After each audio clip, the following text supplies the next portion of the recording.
jamás y pensar que nunca más estarás junto a mí. Sin ti, ¿qué me puede ya importar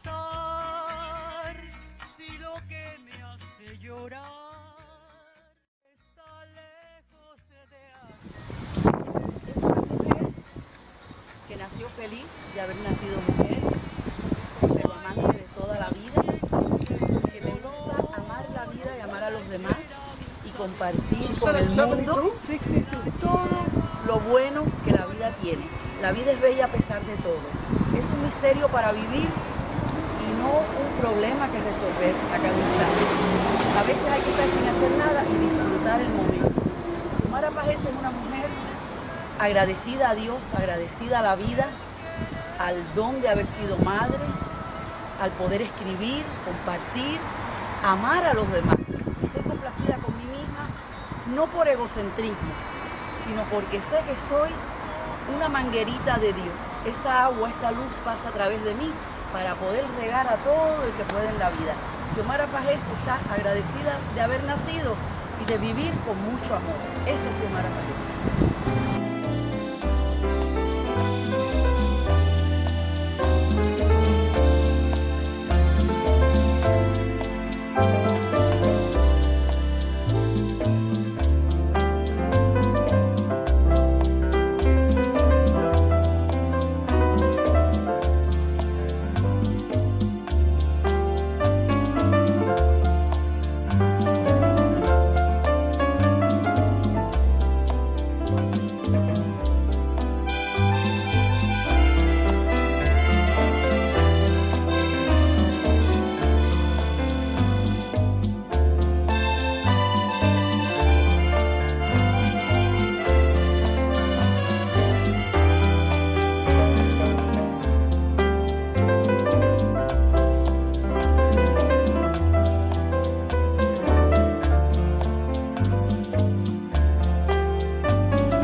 Háblame de tu llegada a Estados Unidos. Cuando llegué a Estados Unidos, yo venía con la cabeza llena de ilusiones y de cosas que yo quería hacer. Quería trabajar en las Naciones Unidas de intérprete, me encantan los idiomas, los estudié. Y quería comerme el mundo. Creo que he hecho más de lo que pensaba hacer en estos años. Se me quedaron algunas cositas que hubiese querido hacer, pero he hecho otras que para mí han sido magníficas y sobre todo que me siento que soy una mujer realizada a pesar de los obstáculos que he podido superar. En el año de 1968 llegué con mis padres y mi única hermana menor que yo, después de trabajar en campos de concentración, de años de humillaciones y de muchos trabajos y de escaseces, pero llegamos en los vuelos de la libertad, que era del presidente Lyndon Johnson, y ya te digo, cuando llegamos a este país empecé a oler otros olores. Yo soy una persona que por la visión, por el oído, el gusto, eran otros sabores, otras cosas, y me cambió la vida porque yo era introvertida, aunque no lo crean. Yo no hablaba mucho con la gente. Yo me transformaba cuando en la escuela me ponían en un escenario a cantar o a recitar o a declamar o a leer alguna composición mía. Yo me transformaba, ahí era extrovertida. Pero una vez que bajaba del escenario, era la muchacha seria, calladita. Si ven fotos de niña, era muy seria. Hoy en día siempre me adorno una sonrisa, porque a mí me cambió la vida. Pasar por el Golfo de México me hizo abrir las alas que tenía amarradas, rompí las cadenas en todo sentido. ¿Cuándo te vinculas al periodismo? Siempre fui periodista en mi alma.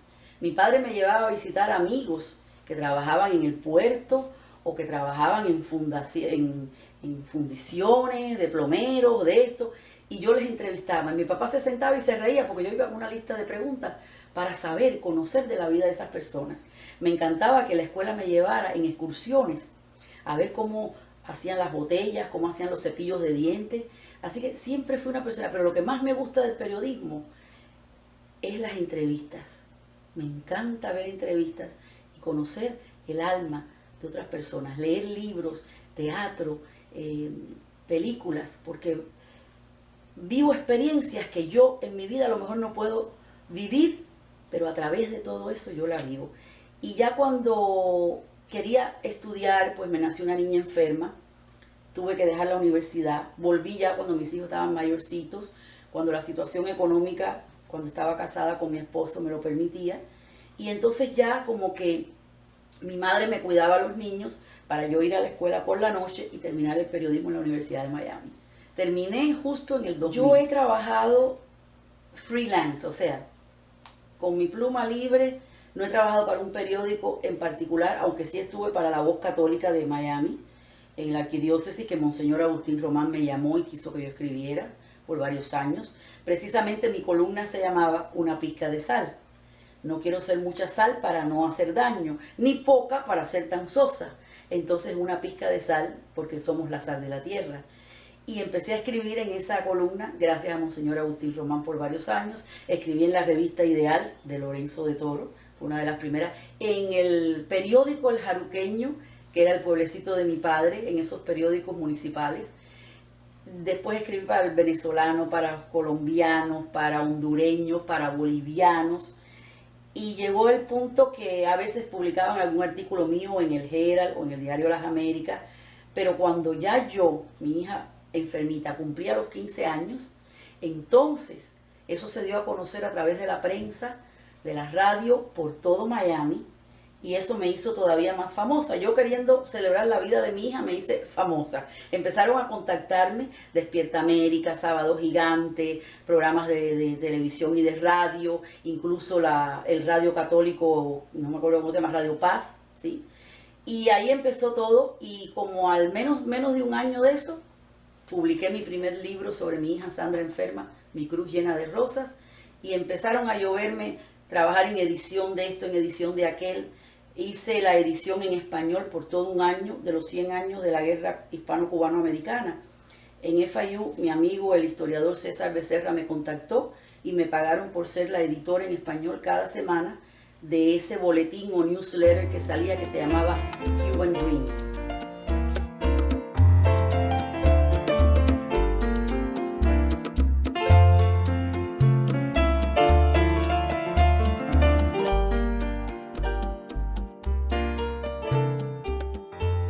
¿Con cuál manifestación artística te identificas más?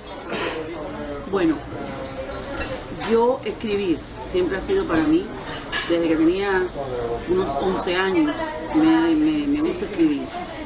Me gusta el teatro porque incluso escribí obras, entre comillas, teatrales para, ¿cómo le llaman a esto? Títeres. Yo hacía títeres y hacía los libretos para hacer el show de títeres para niños. Pero me gusta pintar y he pintado. No he tomado clases, pero he pintado. Me gusta la actuación. Tomé un curso de actuación en la Universidad de Miami y he participado en comedias y he participado en algunos dramas. No profesionalmente, no me gusta que me digan actriz porque no lo soy, pero he incursado en cosas así. He hecho pintura en tela, de hecho todavía la hago, pinto carteras y zapatos. Y en mi casa, si tú entras, vas a ver muchas manualidades hechas por mí. Las mamparas de las lámparas tienen cosas pintadas que las he pintado yo. Hay cositas bordadas o hay cositas con adornitos. Yo invento, mira, recibo una invitación para una boda y tiene un lacito bonito, fino, yo se lo quito a la invitación, se lo ajusto y se lo pongo en una blusa y la gente me dice, ¿dónde compraste esa blusa? Yo le puse un lacito de una postal de invitación, se lo puse en una blusa. O sea, para mí el arte, repito, aunque suene un poco redundante, el arte, Dios y el arte van de la mano. Dios me hizo artista, yo nací artista porque amo al creador que me creó y amo a través de la creación a todos los seres humanos. Así que todas las manifestaciones del arte, escribir, pintar, dibujar, obras teatrales, actuación, lo que sea, todo lo que sea arte y cultura. Cuidado, porque la historia, la geografía, el conocer a otros seres humanos, los idiomas, me encanta. Yo en una época hablaba 4 idiomas, ahora he olvidado un poquito el francés y el italiano, pero hablaba los 4 idiomas. Me encanta, me encanta.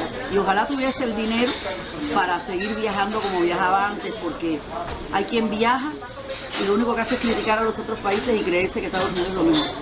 Yo viajo para aprender costumbres y conocer a los seres humanos. Por eso me encanta la internet, porque estoy en contacto con el mundo entero y converso mucho con las personas, chateo y aprendo. Hago siempre preguntas, ahí está la periodista siempre innata en mí.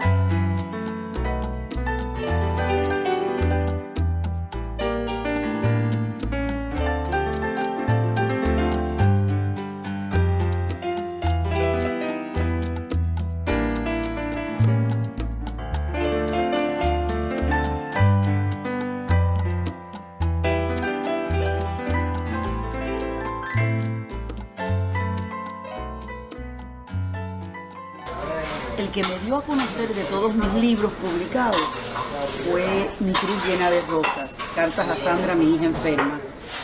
Ese ya está en 3 ediciones, pero honestamente todos han tenido un significado para mí, porque han sido la colección de varios artículos publicados en diferentes periódicos con un mensaje, sobre todo cristiano, y de esto de amar al prójimo y de amar nuestra vida a pesar de donde estemos y con lo que estemos, porque no son los problemas, sino cómo actuamos frente a los problemas lo que hace la diferencia en nuestro vivir.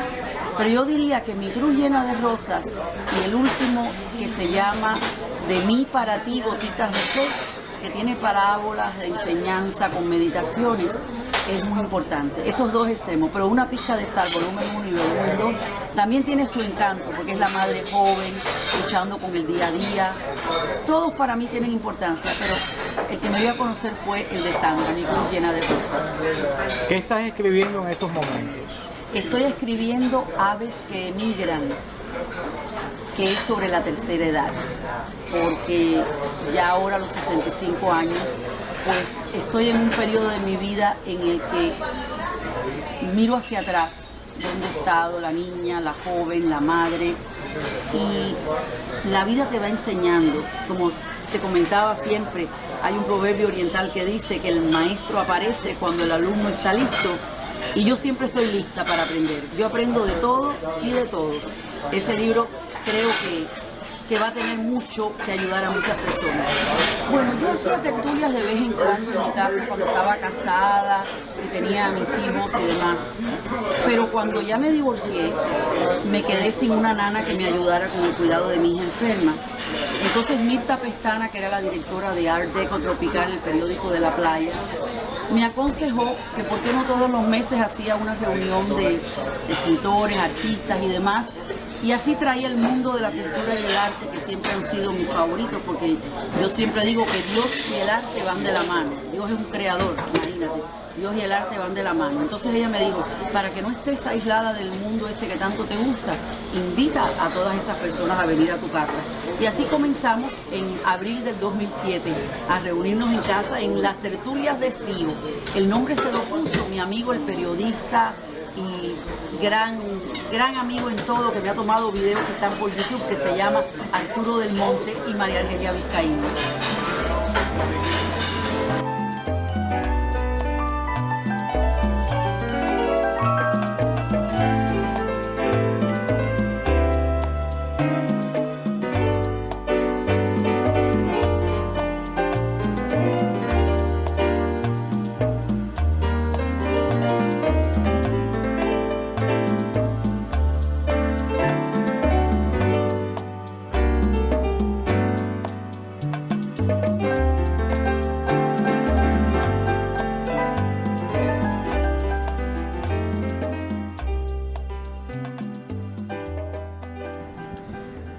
además de tu tertulia, tú organizas otros eventos como por ejemplo el de los abrazos.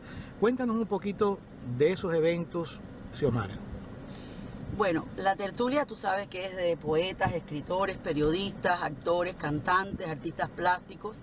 Es una plataforma para anunciar todo tipo de arte y cultura de la ciudad, sea obra teatral o un concierto, etcétera.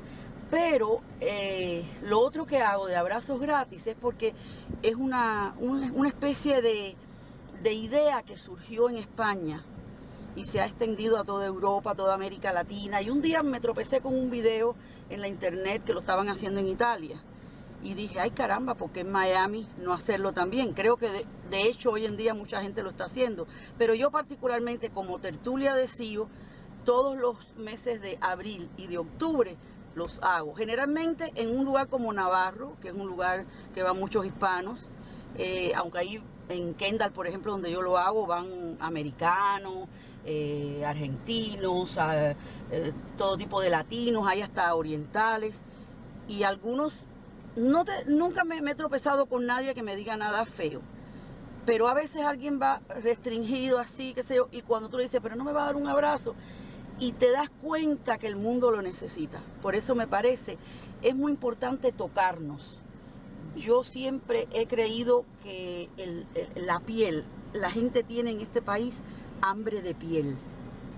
No se tocan suficiente, y no estoy hablando de cosas feas, sino de tocarnos. Cuando abrazas a alguien de pecho a pecho, sentir el corazón de otro ser humano, no solamente son las palabras, que eso es muy importante. Hay gente que dice, yo te quiero, yo te lo demuestro, pero no me lo dices. Hay que decirlo, pero hay que también demostrarlo. Yo le digo siempre a los padres, sobre todo con sus hijos, abrácenlos mucho, bésenlos mucho. Mi padre era un besucón. A mí me encantaba que llegara mi padre del trabajo y nos abrazara y nos tocara, y creo que eso es muy importante para los seres humanos. Así que todo tipo de cosas que yo pueda hacer, si me dicen que hay algo donde en una esquina podemos cantar, bueno, pues vamos allí, y no sé cuántas otras cosas se me ocurran en el futuro. 65 años, todavía estoy joven.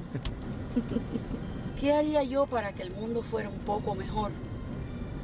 Demostrar amor, dar amor, no juicios, no críticas, no condenas, dar amor.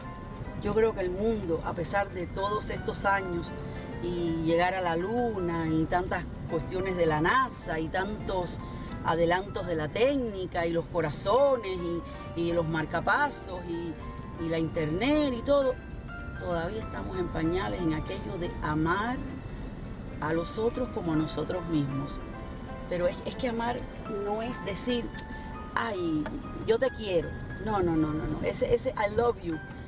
I love chocolate. I love esto. No. Ese no es amor. Amor es saber que a veces tenemos que echarnos a un lado, sobre todo las madres, cuando tenemos que estar ahí para los hijos y cuando hay que echarse a un lado y dejarlos vivir sus experiencias, aunque a veces no querramos que las vivan. O ayudar al amigo, en vez de estar hablando mal por detrás de ellos, envidiarlos, disfrutar más de los logros y los triunfos de esa persona. Yo quiero siempre que mis amigos sean más felices que yo, que sean más ricos que yo, que logren más sueños que yo, porque si están complacidos consigo mismos, yo voy a aprender mucho más con ellos. Entonces no entiendo la envidia, no entiendo el rencor. Yo creo que para que el mundo sea mejor, tenemos que comenzar a dejar atrás tantas boberías y tantas nimiedades. Yo creo que mi maestra mayor, a pesar de que algunas personas no lo entienden, es mi hija Sandra. Mi hija Sandra, postrada, enferma, me ha enseñado que la vida es mucho más que tener cosas o las cosas materiales. La vida es mucho más que todo eso. Cada vez que tengas una experiencia, en un momento, disfruta la plenitud, los momentos con los amigos, con la familia. Eso es importante, disfrútalo, porque mañana se te va así. La vida, siempre digo, es un misterio, es un banquete. Hay que saber disfrutarla, y hay tantos que se mueren de hambre porque no la saben vivir. Aprendan a vivir la vida, pero con mucho amor, y el mundo va a ser un poco mejor, definitivamente. No podré vivir jamás. que nunca más estarás junto a mí. Sin ti. Otra cosa, porque soy Caribe, soy mar, soy bosque, de esta raza persistente que es bondadosa. Sueño siempre con lo que más quiero, mi isla bordada de orquídeas y flores.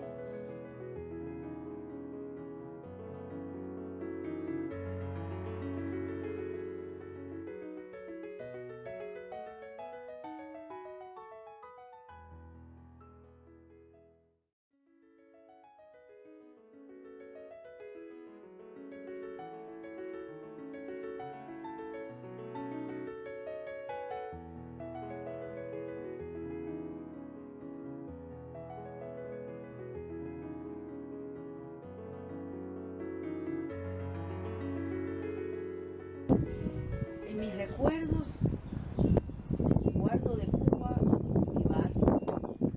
Éramos chinos, negros, blancos.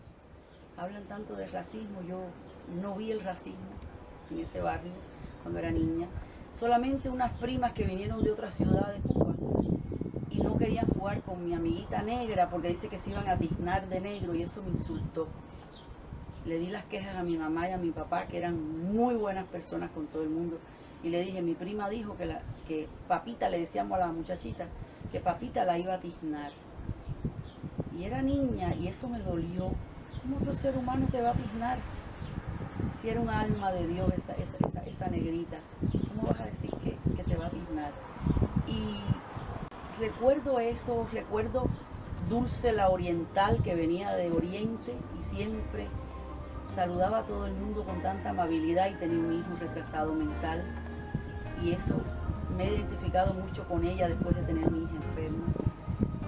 Recuerdo la bodega de los chinos que nos regalaban caramelos y cositas. No había el problema que hay aquí en Estados Unidos, que si te regalan un caramelo, que si el malo te va a hacer. No había ese miedo. Los niños jugaban en la calle, jugábamos a la rueda, a los escondidos, al tieso tieso. Íbamos al bar de Picolino, que era en la esquina, una cafetería, y me encanta el guarapo, y allí iba con mi jarrito a buscar guarapo. Recuerdo Jaruco, el pueblo de mi padre, donde pasábamos las vacaciones allá en el campo, quitándome los zapatos, mojándome en los arroyos y saliendo a correr cuando veía las vacas. Y también me encantan los caballos, cuando nos subían en las carretas, comíamos aquellas galletitas hechas en hornos de piedra. Me recuerdo que todavía me gusta y quiero seguirlo haciendo antes de ponerme más viejita, es treparme en los árboles. Me encantan y masticar las hojitas, todo eso hacíamos, comer limones abajo de la mata, los anones, toda esa, entonces la familia, porque nosotros éramos las mayores, mi hermana y yo éramos las mayores del lado de mi papá, pero las menores del lado de mi mamá, así que teníamos un puesto muy especial. Y recuerdo de Cuba tantos olores, sabores, ruidos, los pregones del barrio, el que vendía las flores, salíamos corriendo a buscar botellas vacías para que nos cambiaran por caramelos y cositas. Todo eso, a veces lo pienso como pienso a mis padres que ya fallecieron, una Cuba que yo sé que ya no va a volver, pero a veces cierro los ojos y la vivo en mi recuerdo. Y cuando escucho cosas de Cuba, todavía me emociono. Y cada vez que viene octubre del año 68, que fue cuando yo vine, cada vez que viene el mes de octubre, ese 2 de octubre, digo como la poetisa Carmen Luisa Pinto que murió, hoy tengo a Cuba en el cuerpo.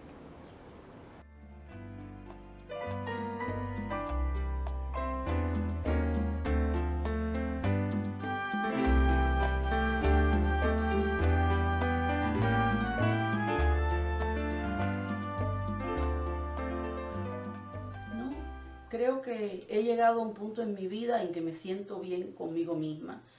Creo que, como decía, salí de Cuba, dejé atrás a aquella muchachita introvertida, penosa, complejada en muchas cosas, miedosa. Si a mí me dicen en aquella época todo lo que yo iba a realizar hoy día, no lo creo. Me siento bien conmigo misma. Sé que hay cosas que quisiera todavía seguir haciendo, seguir viajando, seguir llevando mis conferencias como hacía antes a tantas partes del mundo. Fui a Europa, América Latina. Sobre todo motivar a las personas, aunque no se puede decir motivar, uno inspira y la gente tiene que motivarse a sí misma. Pero estoy feliz conmigo misma porque sé que lo que yo digo está apoyado por lo que yo hago. Que a veces hay un conflicto con las personas en eso, en que dicen una cosa pero hacen otra. Yo trato de unir las dos cosas. Mis acciones tienen que apoyar lo que yo digo. ¿Qué ha sido para ti ser madre? Uy, yo creo que yo tenía ese instinto maternal así tan arraigado que me acercaba a las mamás que cuidaban de otros niños, ayudaba, me decían la secretaria, todos mis amistades y vecinos en la cuadra de mi casa, porque me gustaba hablar con los viejitos, me gustaba que me dictaran sus cartas y yo se las escribía cuando no podían escribir, pero sobre todo cuando veía madres con sus hijos, para mí, mis muñecas, mis muñequitas de papel, que los cubanos decimos cuquitas, en otros lugares no se dice así, pero bueno, yo sentí que tengo un instinto maternal muy grande y cuando pude tener mis hijos me di cuenta que es que soy maternal hasta con mis amistades. Me preocupo si las voy a llevar a alguna parte y las dejo en su casa. Bueno, entra, cierra la puerta, o si te vas de mi casa, llámame cuando llegues. Soy muy maternal en eso. Cuido mucho a mi hija.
¿Cómo y cuándo conoces la condición de enfermedad de tu hija Sandra?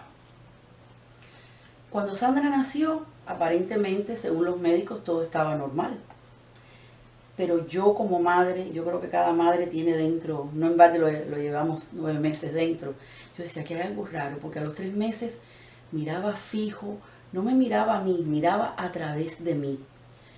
Y yo empecé a decirle a mi esposo, cuando aquello, que es médico, al pediatra, que yo quería llevarla a un neurólogo, porque yo veía que ella ya eran casi 10 meses y no hacía por sentarse, no jugaba, no miraba las maruguitas, los jugueticos, y ya como al año y medio, año y medio, la ingresamos en el hospital por una semana, se le hizo todo tipo de CT scans y de todo, y el neurólogo me dijo, ella tiene un problema, pero no sabemos cuál es.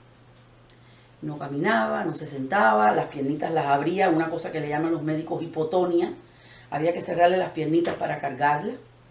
Y entonces era un periodo autista, porque gritaba, lloraba, se rompió la cejita bañándola, tuve que correr con ella para el hospital, había que ponerle un casco porque se daba golpes en la cabeza, se rompía la cara y los deditos se los fracturó, había que ponerle unos splints aquí para que no doblara y se arañara la cara.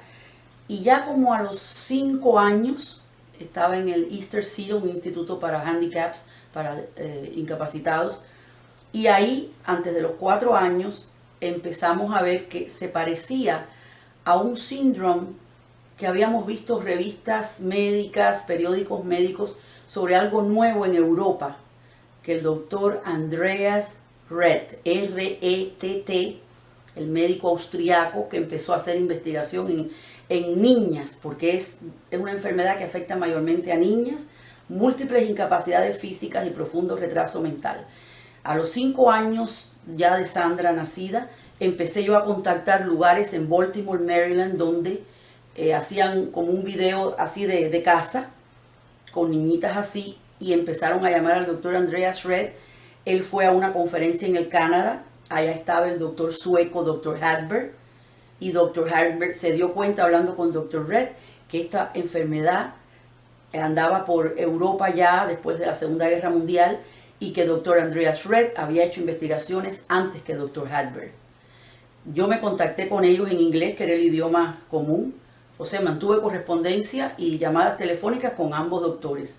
Ahora recientemente se murió doctor Hadberg, doctor Andreas lleva varios años que se murió del corazón, y vinieron a Estados Unidos en el año de 1986. Sandra nació en el 80, en el 86, cuando ellos vinieron hicieron un video con los médicos. Yo contacté a todas esas personas, yo di una donación, me mandaron esos videos y empecé una campaña aquí en Miami de mandarle a todo pediatra del hospital de niños, a todo neurólogo y lugares como la Universidad de Miami, que tiene el Mellman Center for Child Development. Llevaba a mi hija en el sillón de ruedas para que la vieran primera mano, una niña con esta enfermedad. Al fin, en el año 86, diciembre de 1986, el pediatra, que ya falleció de cáncer, el doctor Orlando Domínguez, confirma que mi hija tiene Rett Syndrome. Reuní a la familia antes de las Navidades, al lado del arbolito de Navidad, y le informé a todo el mundo exactamente de qué se trataba, que es algo de los genes, el cromosoma X, que no es hereditario, que no es una cuestión genética hereditaria, pero que es una imperfección que sucede en los primeros meses de gestación y que generalmente es en niñas porque los niños no sobreviven mucho tiempo fuera del vientre materno. Y así, en el año 86, de ahí empecé como digo yo, a escribirle cartas a mi hija, que después se hicieron un libro en Mi Cruz Llena de Rosas, y empecé a ayudar a otras madres, di mi teléfono, fotos de Sandra, investigación. Cuando Sandra tenía 8 años, confirmé por escrito, firmando, que el día que ella muera, porque eso es de esperar, donar su cerebro para la fundación del síndrome de Rett y sus órganos para trasplante, porque creo que el regalo de la vida es lo más grande que hay.